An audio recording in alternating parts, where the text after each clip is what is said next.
Hi, and welcome to RaceDay Nation. I'm Rob D'Amico. The show is presented by Rhino Classified. Sell fast and list for free at rhino.co. All right, we had a busy weekend going on, and I'm going to preface something here because this show is recorded before Kyle Busch came out and said there was a 10 a.m. Tuesday press conference. So some of the stuff I'm going to play today was over the weekend, but we all kind of know what's going on and what's going to happen here. I just want to play some of the stuff that he had that he talked about this weekend in a press conference in the Kansas press room, if you will, at Kansas Motor Speedway. All right, so let's get into it. We had a lot of racing going on this weekend. All NASCAR's top three series were in Kansas this weekend. The trucks, the Xfinity, and the Cup. The trucks, Xfinity, and the Cup guys. IndyCar had their season finale with the championship finishing this weekend at Laguna Seca. So we'll get into all that. Who won the race? Who's the rookie of the year? Who won the championship? So we have a lot to talk about with the IndyCar series. F1, well, it was in Ferrari's backyard with the Italian GP. They started from the pole, but only one of them ended up on the podium. And it wasn't in the first place spot either. So these guys, I don't know what they're doing. All these mistakes, they just can't seem to get the job done. And Max Verstappen, who had to start, I think, P7, works his way up, gets the win there. We'll get into all that later on in the show. So we got a jam-packed show today. So I'm trying to move along here so we can get going. Now, to the Kyle Busch stuff. So Kyle Busch came out this weekend.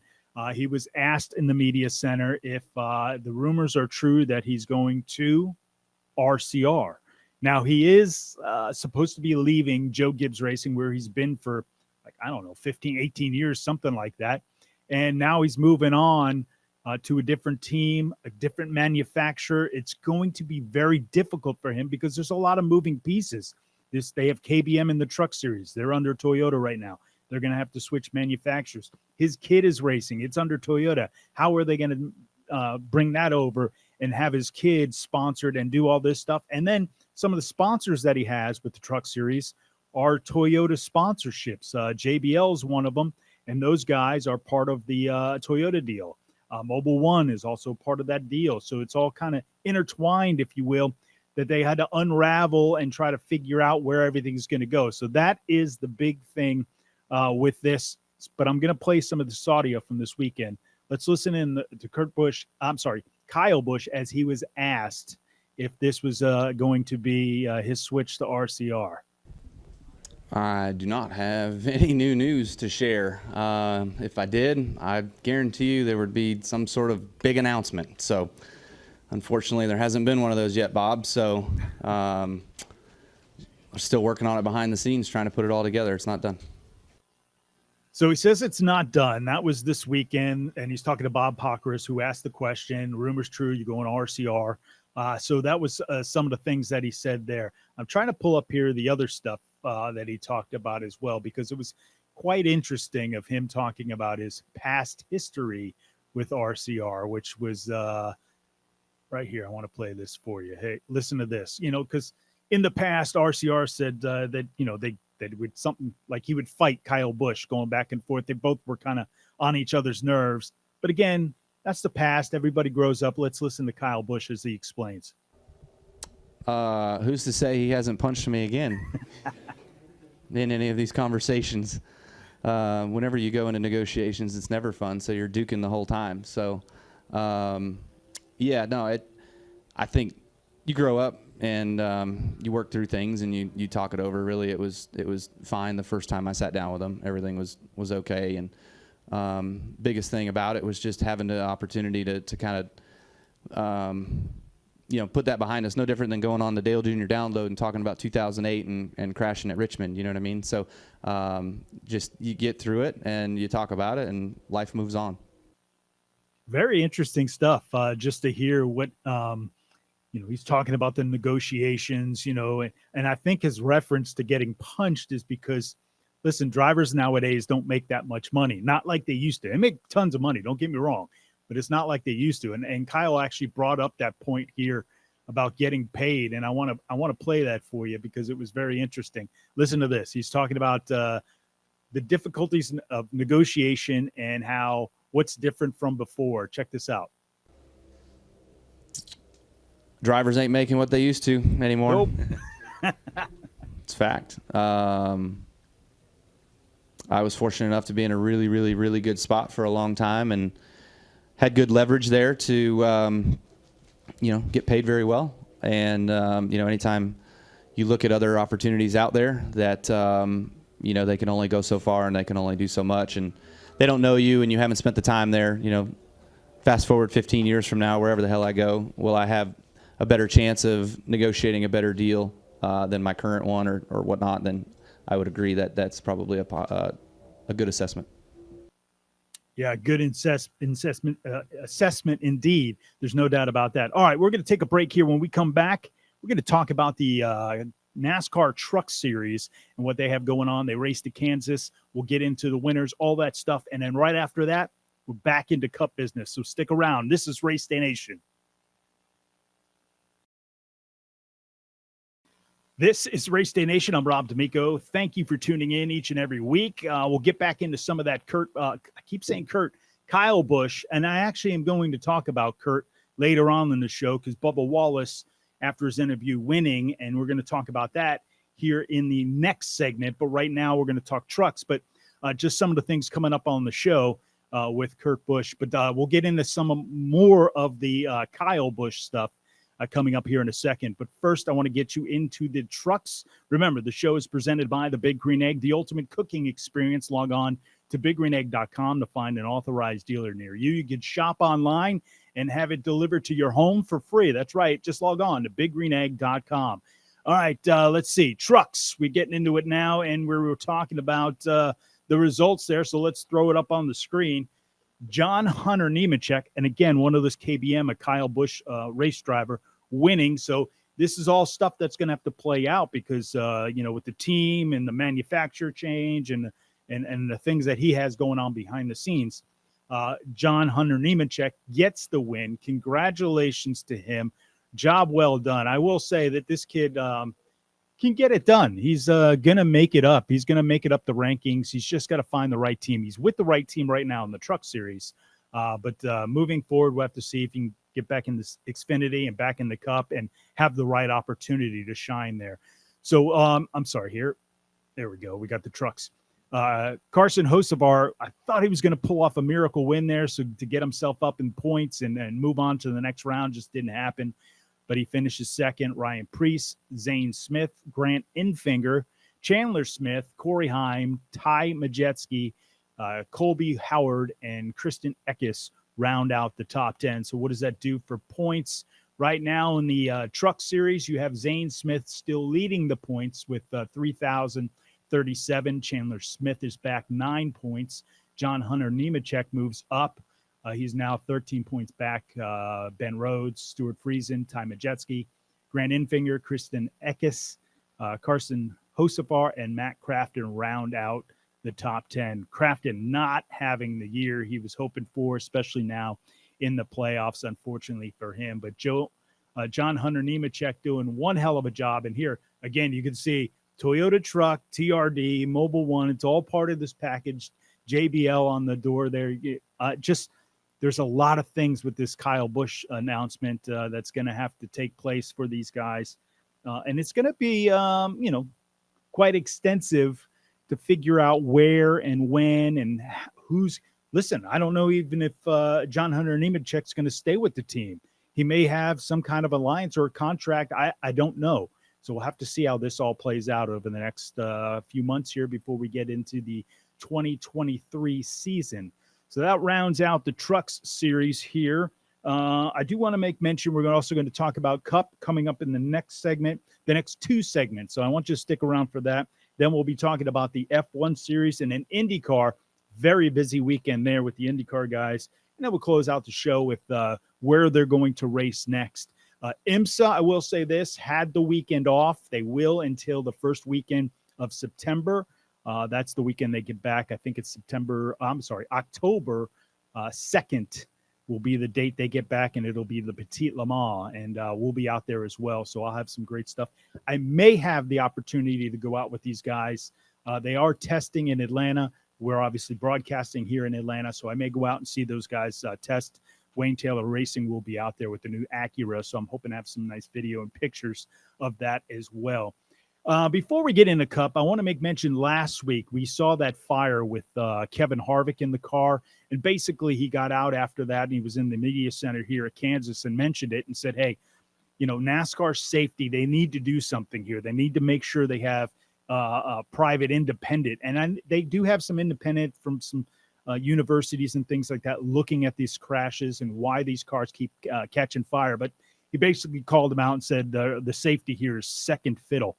And a lot of drivers had that complaint from the beginning when this new car came out. So we'll have to keep our eye on that and see what comes out in the next few weeks, because I do expect NASCAR to respond. Their response was in this quick instance was that we do have some independent guys and girls on a committee that look at this each and every week and try to figure out what they can do to make these cars safer for these drivers. So that being said, I'm going to take a break. When we come back, we're going to talk. We're going to have plenty of audio for the Cup guys as well, because Bubba Wallace getting the win there. Congratulations. But it's all coming up next. I'm Rob D'Amico. Stick around. This is RaceDay Nation.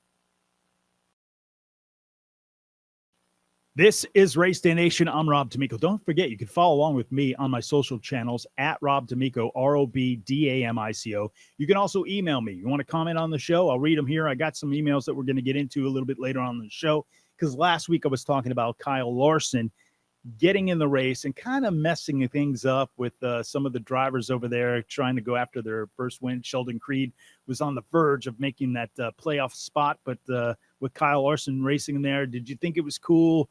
Should they be involved when the playoffs are on the line there with some of these guys? I don't know. But I did ask you. Some of you guys did send me some emails. We're going to get into that next. Again, my email is rob@racedayNation.com. Social channels at Rob D'Amico. That's ROBDAMICO. This show is presented by Rhino Classified. Sell fast and list for free at rhino.co. Thank you for those guys for coming on board. We do appreciate it. Make sure you check them out online again at rhino.co. All right, we're talking some NASCAR racing, and the Cup guys were at Kansas as well. All three of the series were there this weekend, but we did have some great Cup racing going on in the playoffs again with these guys. And I'm going to show you the top 10 results here. Pull them up on the screen. Bubba Wallace was your winner. Congratulations to him.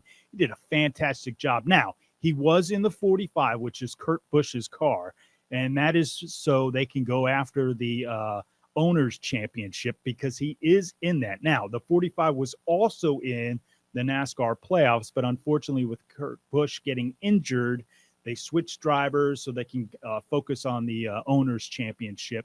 But I'll get into some of that later, because Bubba mentions Kurt here in a second. But let's finish out. Denny Hamlin, who owns that team now, finished second. So it would have been a great, interesting battle there at the end to see if Denny Hamlin would have put some major pressure on him, knowing that he was his team could go and get that win and help his team or hurt his team by going after the win. Just some weird scenarios going on there. With the Toyota guys, with Joe Gibbs Racing and Denny Hamlin and that 2311 team. All right, Christopher Bell, another Toyota in the top three there. Alex Bowman, Martin Truex Jr., William Byron getting a great finish. Here's what's interesting. You see William and Alex on the screen there. Those two are with Hendrick Motorsports. The other guys, Kyle Larson and Chase Elliott, didn't have the days I thought they were going to have here today. Number 7 was Ross Chastain. 8 was Kyle Larson. 9 was Ryan Blaney. And rounding out your top 10 was Daniel Suarez. So what does that do for the playoffs right now? Well, you have Christopher Bell on top with that third place finish. He's been doing a great job quietly being consistent enough right now to stay in that playoff position. And now, again, in the top spot, which is great for him. So William Byron is second, is 6 points back. Denny Hamlin, 8 points back. Joey Logano, 10 points back. Joey was leading last week, so you can see how much this changes week to week with these playoffs and how tight the points are. Alex Bowman, Chase Elliott, Kyle Larson, Ross Chastain, Daniel Suarez in the top 10. 11 through 16 looks like this. You have Tyler Reddick, Austin Cindric, Kyle Busch. Now, these guys, starting with Kyle, are in the bottom 4 right now. So going to Bristol, these guys really have to up their game. Otherwise, they're out after Bristol. Kyle Busch, Austin Dillon, Chase Briscoe, and Kevin Harvick. And those 2 last guys have not had a great start to the playoffs. Kevin last week caught fire. This week he basically crashed out and took the front wheel off the car and ended his day. So it was very unfortunate for him. But that's what the playoffs look like right now. You know, Reddick suffered a flat tire leading the race, took him out. Kevin hits the wall, which ends his race the second week in a row, like I mentioned. Bubba Wallace ends up getting the win, his second career win. The second win for the number 45 at Kansas. They won this year with Kurt Busch in the car. So some pretty exciting things going on. And I want to go into the media center where Bubba Wallace was. He was talking about some of these things with the win, but here he is talking about getting the win here at Kansas in that 45 car. I mean, it's just as special, right? Anytime you can get to victory lane in the Cup Series, it's a moment that you don't want to let go. Fortunately, we got to shift our mind focus to Bristol now. But we'll celebrate tonight. But, to win it in this fashion, yeah, it's definitely really cool. So, we're talked about when we go to the speedways and kind of not so much the rest of the tracks. So I want to start changing that. And we've been able to show up these last 2 months or so, all different types of racetracks and be talked about. And that's cool. So it's a step in the right direction. We just can't get complacent. We just got to keep going, got to keep pushing for more. And this is great, but we have to continue to go back out and battle. So I appreciate the opportunity that I'm in right now with the team that I have, and keep going. Yeah, great stuff, man. He really seems to be maturing and looks like he's ready and focused because he made sure that he mentioned, hey, this is great. We're going to have a party tonight. But I'm focused on Bristol because they want to keep winning and they want to move in that direction to go after that owner's championship. Because, listen, he's not in the playoffs in either car, in the 23 to 45. 45 was with Kurt Busch, but unfortunately, Kurt still has that injury and still recovering from that. So here he is talking about, because he's a very vocal guy and he gets excited on the radio sometimes, and maybe it plays head games with him. But today he seemed very cool. How did he do that this time around and leading and knowing your team owner is right behind you, barreling down on you for the win? I get excited and I get let down a lot when I'm excited. So it's better to come into it ho-hum and be relieved with the win at the end of it. So it's really, really cool. I think just you never know when it's over. I mean, you had Denny behind us that was coming pretty hard, but it was going to take a really big mistake for him to get to me. And so I was really focused on that. I didn't really have time to think about anything else. Yeah, little ho-hum, go into it. I don't know if you want to tell your bosses you're going into the job ho-hum. All right, we're going to take a break here. When we come back, we're going to talk about more Cup racing because I got some more great audio coming from the media center from these guys. So stick around. I'm Rob D'Amico. This is RaceDay Nation.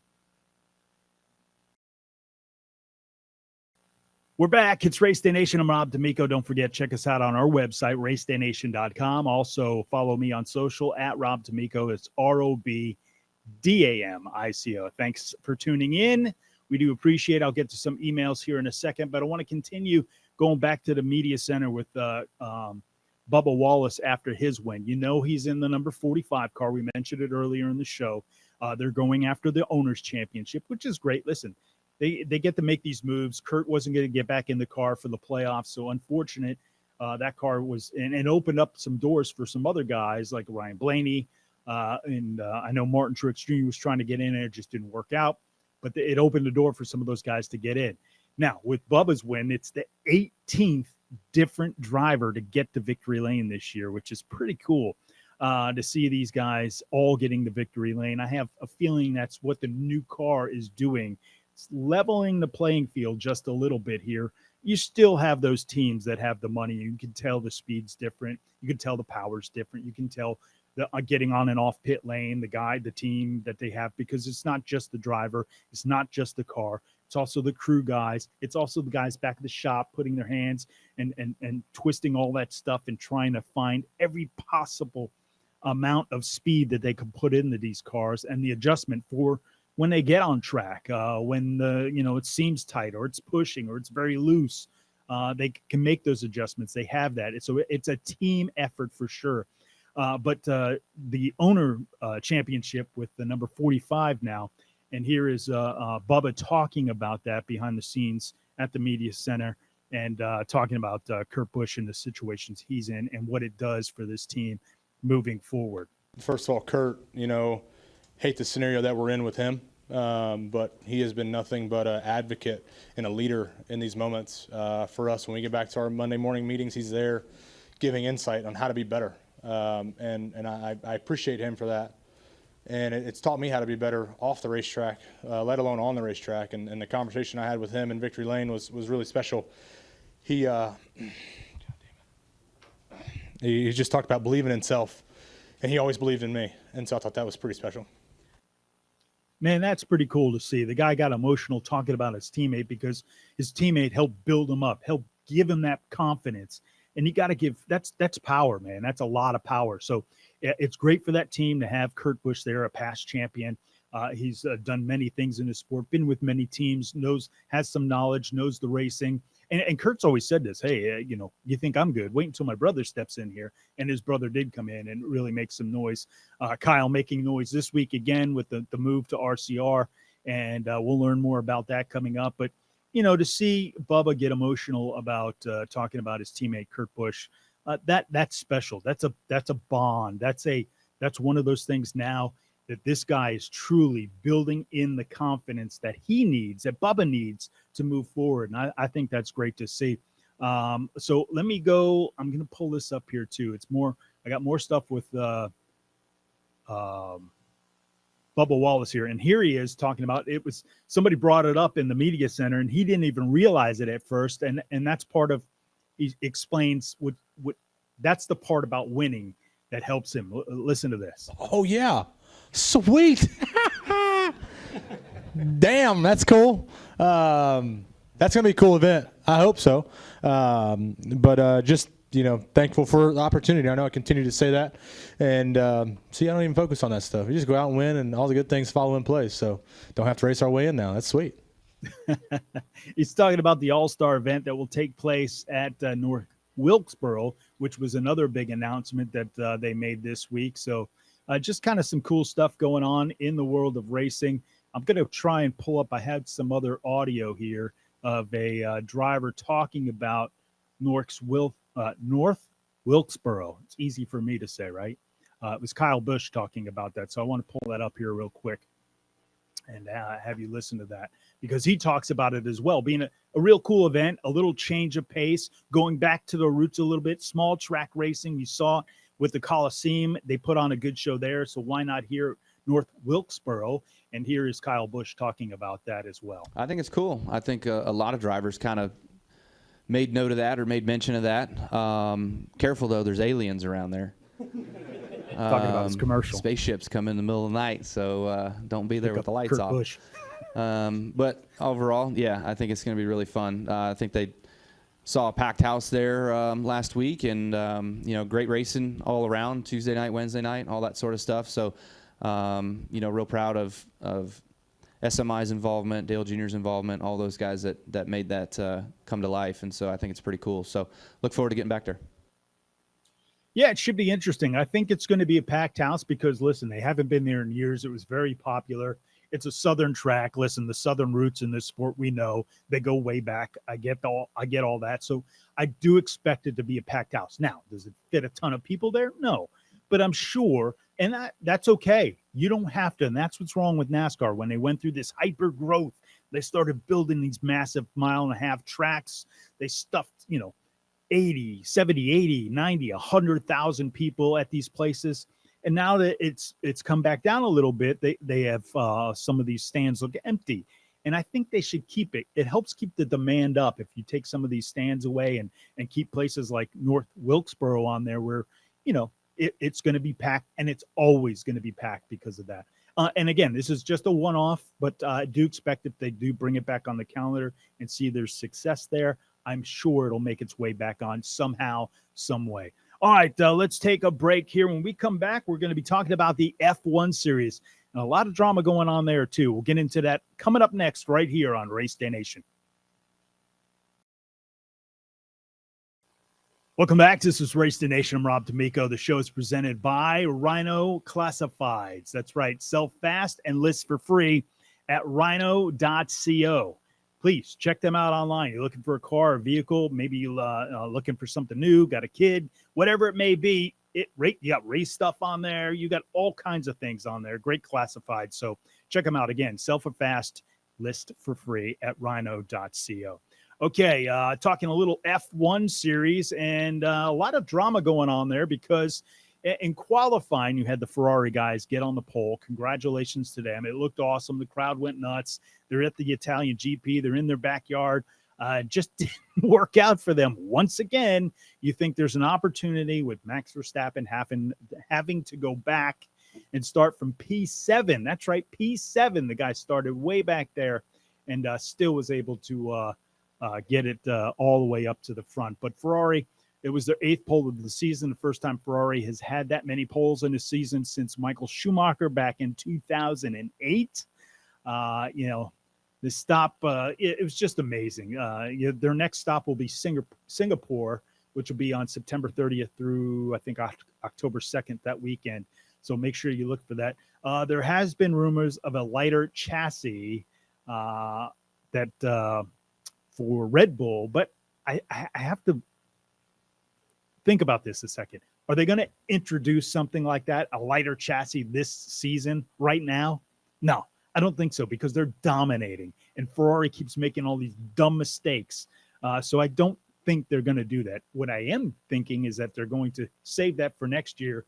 So when some of these other cars come out, they have a lighter chassis and they're able to do more. But again, they're still up in the air. This whole Porsche deal, Audi trying to get involved. There's a whole bunch of things going on behind the scenes.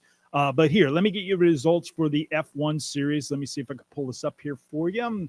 Right there.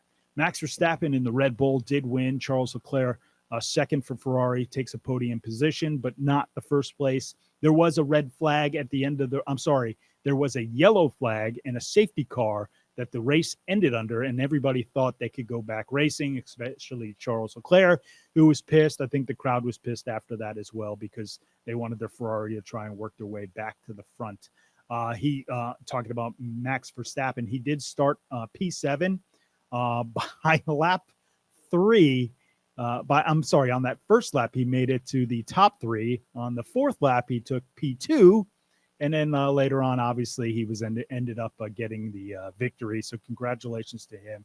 George Russell was 3rd, also on the podium. Carlos Sainz was 4th. Lewis Hamilton, Sergio Perez, Lando Norris, Pierre Gasly, Nick de Vries, and Joe Granu round out the top 10 there. So congratulations to all those guys. What does that do for the points right now? So we're looking at the points. Max Verstappen is still your points leader, 335. Charles Leclerc, 219.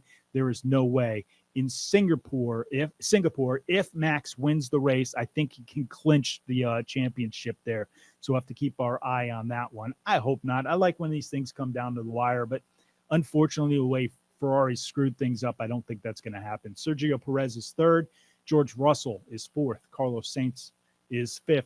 Lewis Hamilton, 6th, 7th. Lando Norris, Esteban Ocon, Fernando Alonso, and Valtteri Bottas round out your top 10 in the F1 series. Again, congratulations, Max Verstappen getting the win there, doing what he has to do to get the victories, and he absolutely was on a tear. Once the green flag dropped or the green lights went on, he took off like a bat out of hell and got the job done.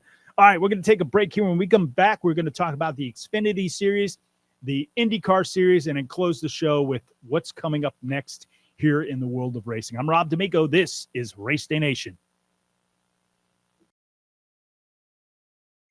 Welcome back. It's RaceDay Nation. I'm Rob D'Amico. The show's presented by the Big Green Egg, the ultimate cooking experience. Log on to BigGreenEgg.com to find an authorized dealer near you where you can shop online and have it delivered to your home for free. That's right. Check them out online. 7 convenient sizes. You can grill, roast, smoke, bake, sear. Oh, man, it's unbelievable. You will never go back to a restaurant again. You will be spoiled. There's no doubt. All right, don't forget, they do have a lifetime warranty as well, so it's backed, and it is ready to go and delivered to your house for free. So check them out online. Again, biggreenegg.com. All right, let's get in the Xfinity Series. Great racing going on at Kansas as well. We had Noah Gragson going back-to-back wins. Congratulations to him. His teammate, Justin Allgaier, behind him. Then the Toyotas of Ty Gibbs, Brandon Jones, Ross Chastain was in this race, got a top 5. AJ Allmendinger, Josh Berry, Sammy Smith, Sam Mayer, and Brett Moffitt round out the top 10. I'm kind of hurrying here because I do have some audio I want to play with these from Victory Lane because it was a rain-shortened race. They did have rain come out in Kansas and shorten this race. It was 94 laps, and I know some people were like, well, they had to get to 100. That was halfway because it was a 200-lap race. Not the case.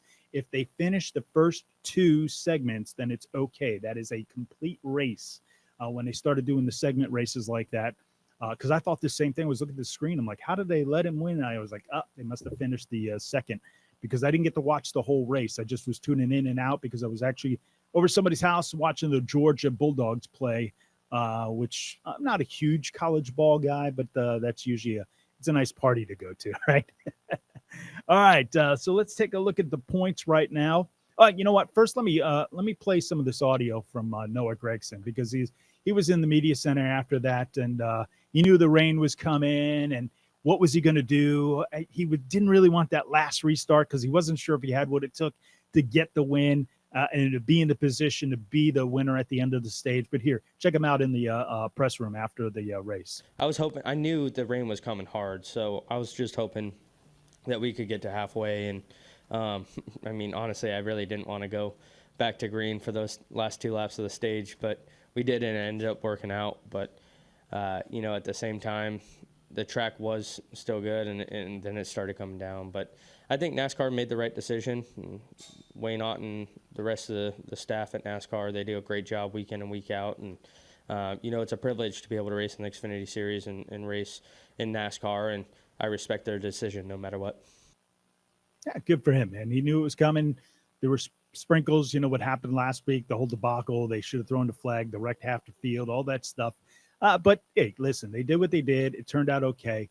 I have no problems how this ended. Sure, would I like to see more racing? Absolutely. But, listen, it is what it is. And they were talking about what he could do to make it different. All right, here, I want to bring this in here with Noah Gragson as well, talking about how he'll be leaving this team at the end of the year.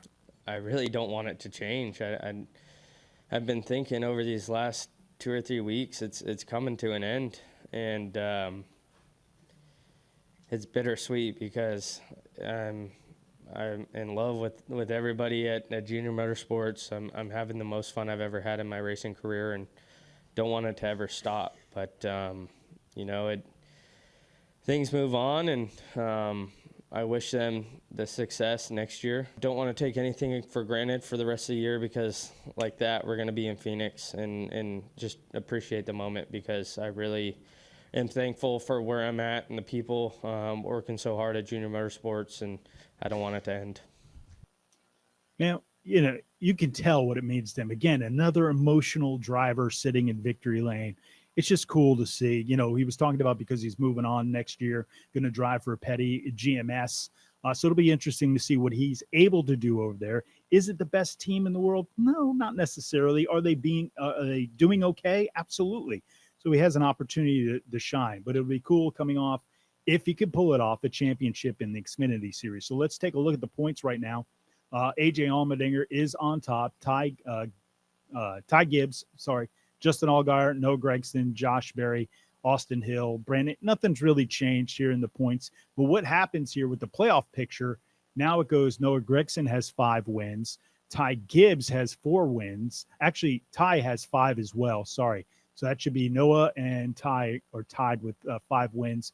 Then it goes Justin Allgaier, AJ Allmendinger, Josh Berry, Austin Hill, Brandon Jones, Sam Mayer, and Riley Herbst right now are the guys that are safe.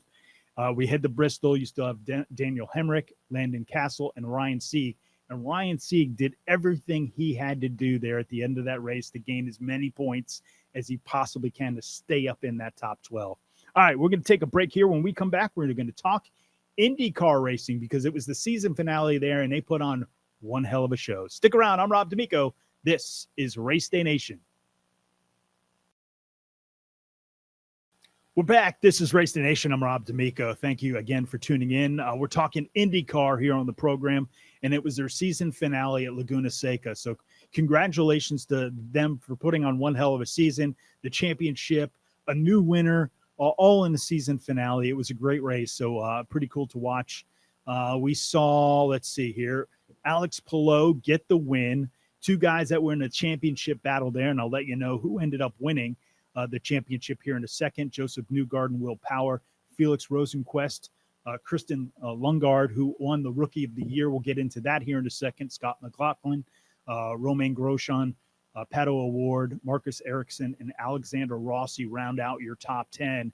So let's go to the media center where we heard from the winner and his first win of this season. He saved it for last. Listen, the guy has a lot of pressure on him. He's with these guys right now and over at Ganassi, and he's trying to figure out where he's going to go next year. There's some legal battles going on behind the scenes. A lot of people not happy with him, but he stayed focused and he kicked the ass of everybody in the field. He ended up like 30 seconds ahead of everybody. I mean, he put a schooling on these guys. Let's listen to him in the press conference here.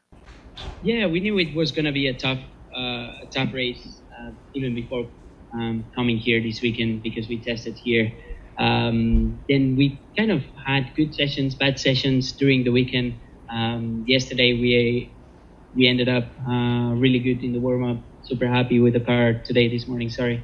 And then, yeah, with that engine penalty, we just knew it was going to be a bit tougher, at least the first stint. But to be honest, our car was on rails today. Didn't struggle with tire deck like we did at Portland and the last couple of races. So I don't know, but then I'm happy that we ended this. Yeah, we knew it was. These guys need to take a page out of the NASCAR press conferences. One, the video quality is okay, right? Secondly, you got to get these drivers to look at the camera instead of looking at the guy asking the question over on the podium on the side. It drives me nuts. The NASCAR guys, they get it. They get a good shot. It's always good quality. I thought IndyCar was going to be better with Penske, how perfection he likes, but unfortunately it's not the same. But congratulations to him for getting there. Now, I did mention that Lungaard did get the Rookie of the Year, and I want to talk about him because he's racing with Bobby Rahal, and Bobby Rahal was also in the press conference and talked about his team. But first, let's hear from Kristen about winning the Rookie of the Year. Actually, this race today might have been one of the better races we've had all year. I think, we weren't really competitive all weekend. We were sort of there, but not really there. We didn't qualify well enough. We were good on the blacks, but as soon as we put the reds on, there was just no pace. We did the job today, and I'm just happy that the team gave me the opportunity to be here and achieve this. I'm grateful for Bobby, and thank you for giving me this opportunity and keeping me. I'm happy about that. Now I got another championship to win. Me too. But no, you only get one shot at the Rookie Championship, so getting it was a big achievement for me. Awesome, man. Great job on his part. Now, he had his team owner sitting right there, Bobby Rahal. These guys have not had the team that they thought they were going to have this year. So here he is talking about that in the press conference as well on what he thought his 2022 season looked like. Yeah, it's been a tough year for us. The beginning, the first third or half of the year, very spotty. We did not give our drivers, Christian, Graham, or Jack, the cars that they deserve to have. Having said that, everybody pulled themselves together and, kind of figured it out. And probably since, I guess, Toronto or just before Toronto, the performance of the team increased measurably compared to where we were. And then we really saw what our drivers could do. Because, as a driver, and I've been there, if you don't have the right equipment, I don't care how good you are, you're not going to be able to show it. And but this team really came together. There was a lot of hard work throughout the team. I mean, it was tough. It was tough. Midpoint of this season, it was tough. Sorry about that. Just one of those things where, they did not have the season they thought they were going to have. They did not have the car they thought they were going to have. So they got a lot of work to do in the offseason. Now, they also had a lot of things going on during the season. They're building that whole new building out there in Indy to bring in the IndyCar, their sports car stuff. Graham's moving across the street with his stuff. So they had a lot behind the scenes going on with the brand new buildings and their other teams that they're moving into one building. So hopefully they can get all that behind them. All right, let's take a look at the points real quick before we take a break here. Sorry about that. That's not the right points. We'll do these points. How about that? Will Power ended up winning the championship. Congratulations to him. Great job on his part. There he is with the captain, his team owner, getting the championship. It's his second championship with that team. And there there's his whole family there, his son, and then his wife, and then her mother behind him. They're just hanging out. What a great, he's not the best or the most outspoken guy. He was very subdued I'll play you some of that here in a second in the media center. But congratulations to him for getting the win there. So the points end up like this. Joseph Newgarden, I think, was 16 points back. Scott Dixon, Alex Palou, Scott McLaughlin, Marcus Ericsson, Pato O'Ward, Felix Rosenquist, Alexander Rossi, and Colton Herter round out the top 10 in points. That's how the season ends for the guys there in the IndyCar series. All right, let me see if I can pull this up real quick and I'll play it. You know what? I'll play it in the next segment. I'll have Will Power audio, and I also want to show you who was hanging out with the Italian stallion out at the Italian Grand Prix. Stick around. That's all coming up next right here on RaceDay Nation. We're back. It's RaceDay Nation. Rob D'Amico. Don't forget, the show is presented by Rhino Classifieds. You can sell fast and list for free at rhino.co. Again, Rhino Classifieds, sell fast, list for free. Check them out, rhino.co. All right, I got to get into it real quick here. This is Will Power, your champion, in the press room after the race, talking about how it all came to him winning the championship for 2022. What a great weekend all around. I couldn't really enjoy the pole yesterday because I was so focused on the race, but a lot of stress. He goes off. He doesn't know where he's at. He's not a great guy with words. But listen, congratulations on the championship. Hey, it was mentioned before the break about who was hanging out with Sylvester Stallone. Rocky, it was Max Verstappen. Check them out. These guys going at it. I got to say goodbye. Appreciate everybody watching. Man, this show went by quick. Thanks for tuning in. And don't forget, you can check us out on our website, racedayNation.com. I'm Rob D'Amico. We'll see you next week.